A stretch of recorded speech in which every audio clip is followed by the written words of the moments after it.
Baik, Assalamualaikum warahmatullahi wabarakatuh. Perkenalkan, saya Ahmad Fikri Albab dengan NIM G002402 dari kelompok B4. Saya akan menjawab pertanyaan laporan anatomi. Mulai dari yang nomor satu. Pertama, saya akan membacakan skenario terlebih dahulu. Seorang pria berusia 65 tahun bernama Tuan A dibawa ke instansi gawat darurat oleh keluarganya karena mengalami kelemahan mendadak pada lengan dan tungkai kanan sejak 2 jam yang lalu. Selain itu, keluarga pasien melaporkan bahwa pasien berbicara terbata-bata, sulit menyusun kata-kata, dan tampak bingung ketika diajak berbicara. Tidak ada riwayat trauma kepala sebelumnya dan pada pemeriksaan fisik didapatkan hemisfer sisi kanan, terutama lengan, lebih berat dibandingkan tungkai.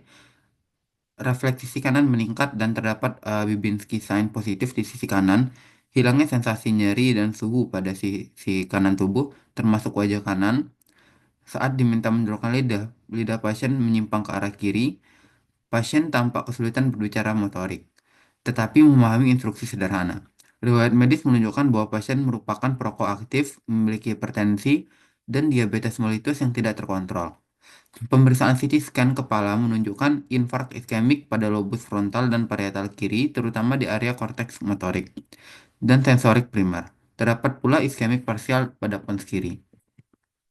Jadi pertanyaan pertama itu jelaskan struktur pembentuk sirkulus Willisi mulai dari bagian anterior hingga posterior. Sebutkan juga fungsi dalam menjaga perfusi serebral saat terjadi sumbatan salah satu arteri besar. Nah, jadi ini adalah struktur sirkulus Willisi. Itu jadi kita lihat di sini disusun dari dua arteri besar, yaitu ada arteri carotis interna dextra dan carotis interna sinistra. Nah, carotis interna ini nanti akan bercabang menjadi eh, dua, yaitu ada arteri eh, cerebri media dan juga arteri cerebri anterior. Nih, seperti kita lihat ini adalah arteri cerebri media dan ini adalah arteri cerebri anterior. Kemudian arteri cerebri anterior ini akan dihubungkan oleh arteri komunikas anterior. Nih, sehingga dia seakan-akan menyatu gini. Nah, ke lalu dari bagian belakang dia disusun oleh arteri vertebralis. Dan nanti arteri vertebralis dextra dan sinistra akan nyatu membentuk arteri basilaris.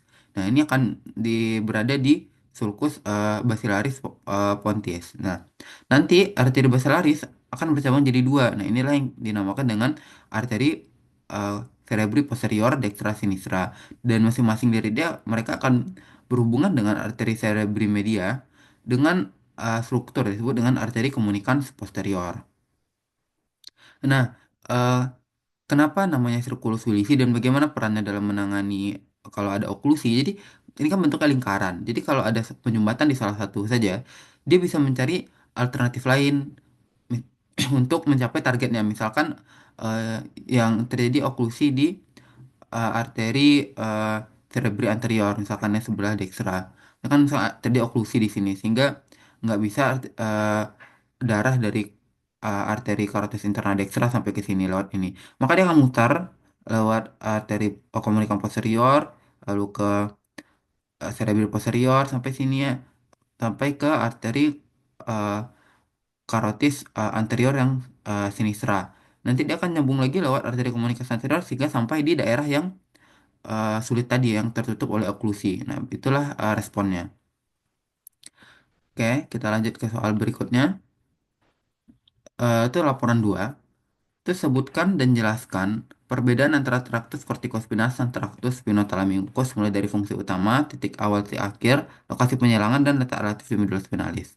Oke, sebelumnya kita harus tahu dulu apa itu traktus corticospinalis dan spinothalamius. Jadi, traktus corticospinalis ini adalah bisa kita sebut dia adalah eh, traktus yang descendant karena dia arahnya ke bawah dan traktus spinothalamius ini adalah yang traktus ascendant. Dia dari bawah ke atas. Dari medulla spinalis ke korteks otak. Nah, fungsinya apa? Jadi traktus corticospinalis itu dia mengontrol gerakan motorik voluntar, terutama gerakan otot rangka. Sedangkan untuk spinothalamius itu fungsi itu menyampaikan rangsangan sensorik seperti nyeri, suhu, dan sentuhan kasar di dari tubuh ke otak. Jadi karena spinothalamikus itu adalah eh, mana, ascendant, traktus ascendant. Jadi dia menyampaikan informasi, fungsinya itu utamanya itu sensorik, menyampaikan informasi ke otak. Sedangkan traktus corticospinalis dia itu adalah traktus descendant. Jadi fungsi utama itu adalah menggerakkan atau memerintah dari bagian-bagian tubuh. Nah, eh, terutama ekstremitas. Nah, berikutnya di mana sih titik awal dan titik akhir dari masing-masing traktus ini? Pertama kita bahas traktus corticospinalis. Itu titik awal itu berada di korteks cerebri karena dia kan dari traktus ascendens ya dari otak. Nah, tepatnya di mana? Itu ada di korteks motorik primer area Brodmann 4. Titik akhirnya ada di medulla spinalis. Itu tepatnya ada di neuron motorik alfa di kornu anteriornya. Nih, itu ada di sini. Nah, berikutnya traktus spinothalamikus. Traktus spinothalamikus nih eh, titik awalnya itu ada di reseptor sensorik di perifer. Itu masuknya nanti akan masuk lewat kornu posterior medulla spinalis dan ini nanti akan eh, jalan terus sampai nanti ke titik akhirnya ada di thalamikus, tepatnya ada di nukleus ventral posterior lateral. Lalu akan sampai ke korteks sensorik primer. Lalu berikutnya ada statistik kalau tidak akhir ada lokasi penyilangannya. Jadi traktus ini nanti akan menyilang sehingga responnya itu nanti akan respon atau sensor kiri, sensor misalkan rangsang di kiri akan ditangkap oleh otak sebelah kanan. Nah, penyilangannya itu di mana? Nah, ternyata dua struktur itu berbeda lokasi penyilangannya. Pertama, traktus corticospinalis, dia itu menyilang di medulla oblongata. Sekitar 85-90% rambutnya menyilang membentuk traktus corticospinalis lateralis. Dan yang untuk traktus yang corticospinalis ini itu ada yang lateral sama anterior dan yang menyilang itu adalah yang menyilang di uh, medulla oblongata itu ada atau di piramidum piramidum itu adalah yang lateral, yang anterior itu tidak menyilang. Sedangkan yang traktus spinothalamicus itu dia akan menyilang juga di medulla spinalis, itu tepatnya di segmen spinal tempat masuknya melalui komisura anterior. Jadi dia menyilang nanti di tempat masuknya melalui komisura anterior. Nah, lalu eh, letak relatif di medulla spinalis. Traktus corticospinalis yang lateralis itu terletak di kolumna lateral posterior dari medulla spinalis, sedangkan traktus spinothalamicus dia itu terletak di anterolateral, bagian depan dan samping lateral dari medulla spinalis. Jadi corticospinalis itu letaknya lebih ke posterior, sedangkan spinothalamicus itu letaknya lebih ke anterior. Oke, kita lanjut ke laporan soal berikutnya. Sebutkan pembagian tronkus cerebri batang otak dan minimal dua struktur penting dari mesencephalon, pons, sampai medulla oblongata. Oke, jadi perlu kita tahu mesencephalon, medulla oblongata, mesencephalon itu adalah berasal dari embriologi, itu dari mesencephalon juga. Sedangkan medulla oblongata dan pons itu berasal dari rhombencephalon yang nanti akan menjadi eh, metancephalon dan juga melancephalon. Baru nanti akan berkembang lagi membentuk nanti ya pons dan medulla oblongata. Dan ketiga struktur ini itu disebut juga dengan batang otak. Nah, pertama kita bahas dulu eh, mesencephalon. Di mesencephalon itu adalah suatu eh, bagian nanti kita bisa lihat seperti gambar Mickey Mouse gitu. Dan dia itu nanti akan ada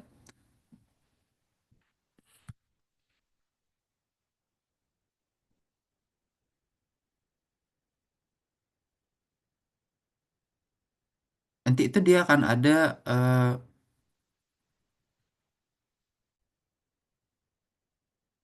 nah, jadi pertama tuh kan ada mesencephalon ya. Mesencephalon tuh itu struktur utama tuh ada seperti pedunculus cerebri. Jadi dia tuh kayak struktur Mickey Mouse tuh kan nanti dibagi dari atas dan bawahnya tuh nanti dibagi oleh substansia nigra yang nanti akan memisahkan krus mesencepali dengan tegmentum mesencepali.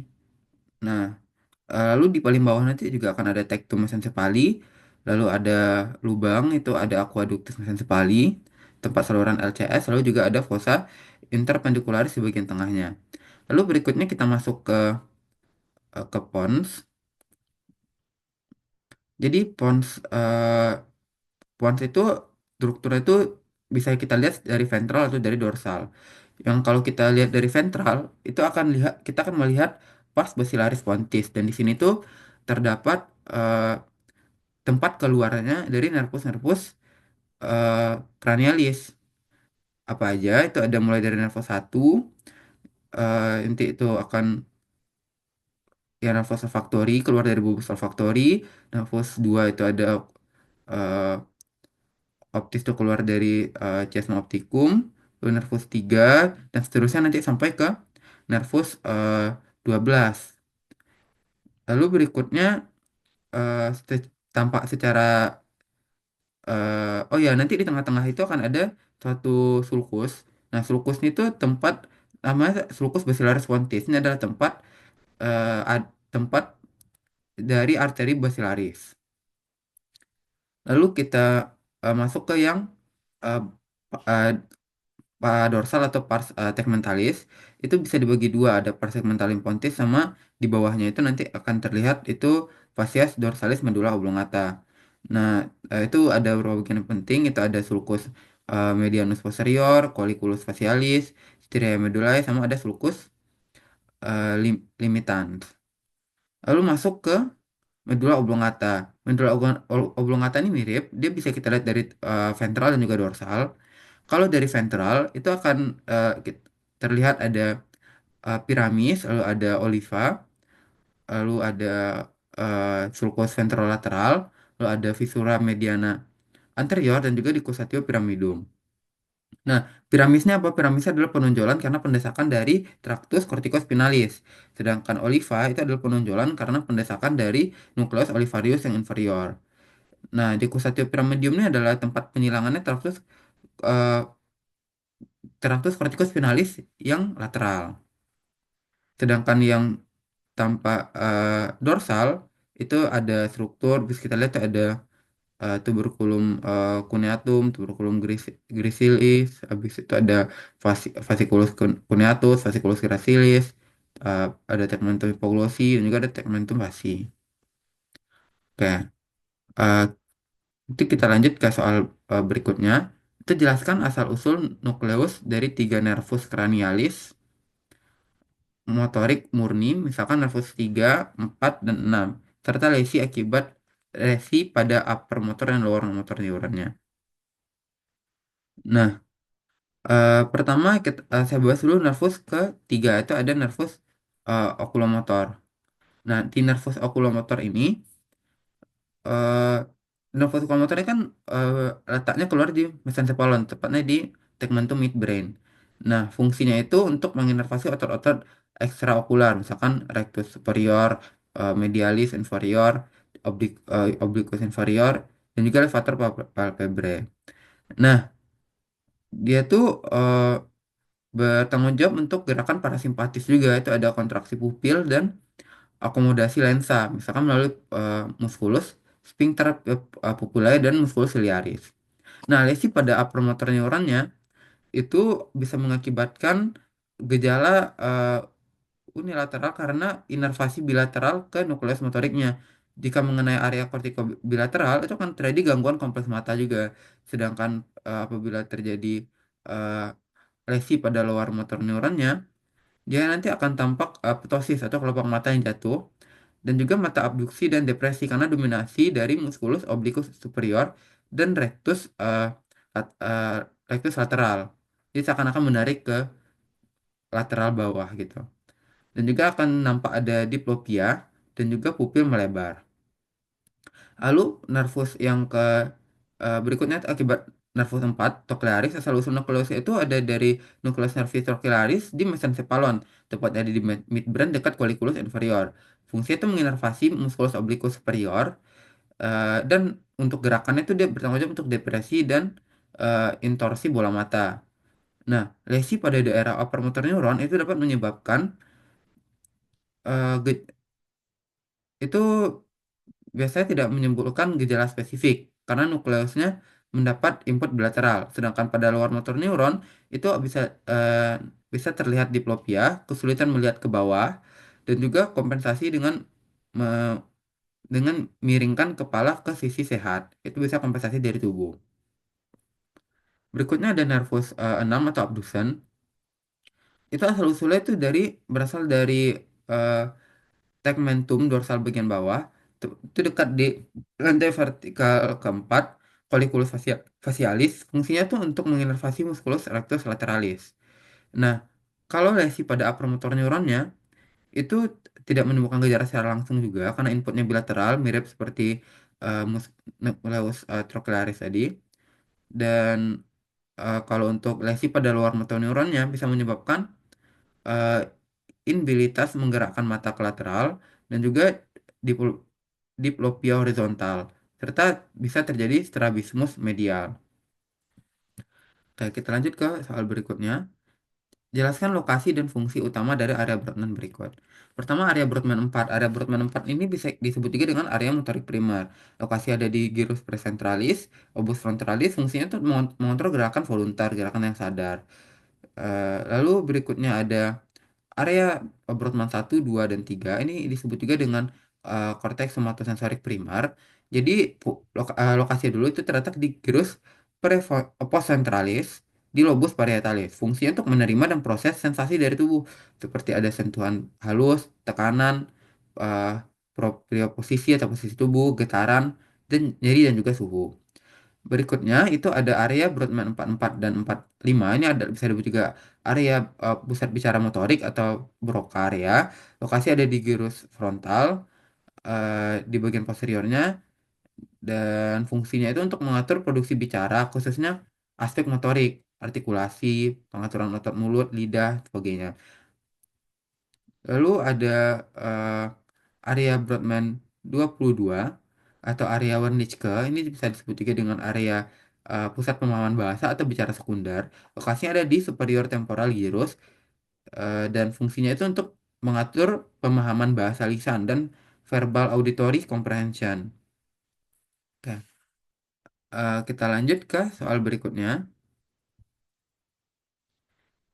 Mengapa oklusi pada arteri cerebrum medial lebih sering menyebabkan kelumpuhan pada wajah dan lengan dibandingkan dengan tungkai? Jelaskan dengan mengaitkan distribusi vaskular dan homunculus motorik. Nah, eh,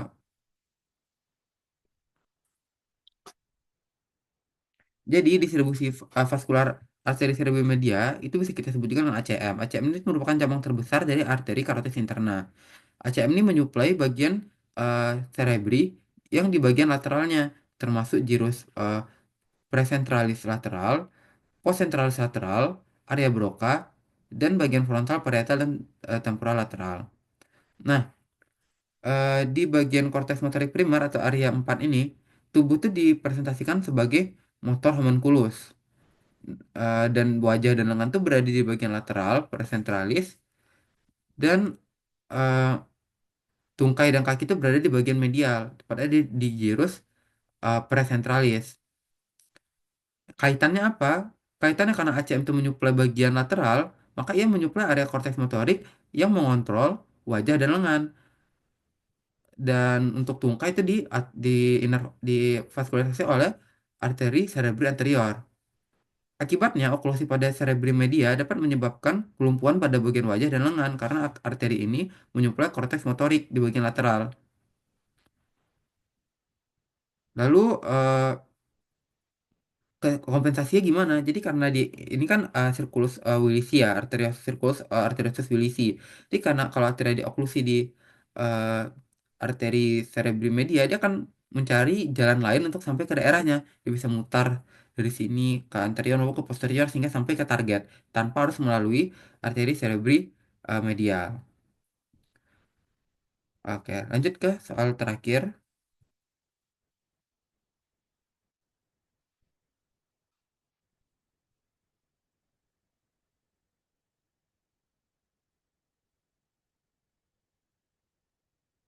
Oke.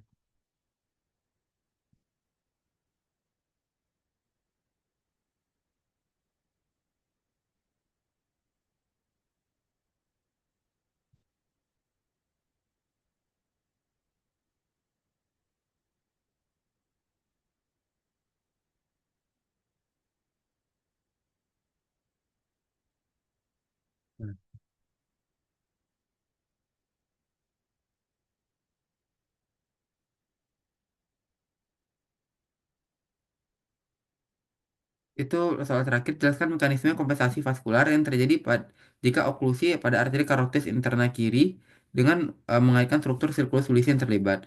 Nah, eh, jadi ini tuh mirip dengan yang tadi, karena ini adalah oklusi di bagian kiri ya. Nah, yang terjadi itu apa? Kalau terjadi eh, oklusi di bagian kiri, dia akan mencari struktur lain, dia akan mutar-mutar sini sehingga sampai ke bagian target yang tadi kan terjadi oklusi di arteri karotis interna kiri, berarti terjadi di oklusi di sini. Nah, jadi darahnya itu nanti nggak disalurkan area yang disuplai oleh arteri karotis interna sinistra, nanti dia akan divaskulisasi oleh yang lain. Bisa dari yang arteri karotis interna dextra maupun arteri vertebralis sampai ke sini, nah sampai di sini. Sedangkan kalau yang dari arteri karotis interna dextra bisa lewat arteri komunikans anterior lalu sampai ke sini juga, ke arteri daerah yang diinervasi oleh arteri karotis interna yang sinistra. Bisa juga lewat arteri komunikans posterior ke cerebral posterior dextra, sinistra, lalu ke komunikans posterior yang sinistra. Oke, mungkin sekian untuk uh, tugas praktikum. Sekian, terima kasih. Assalamualaikum warahmatullahi wabarakatuh.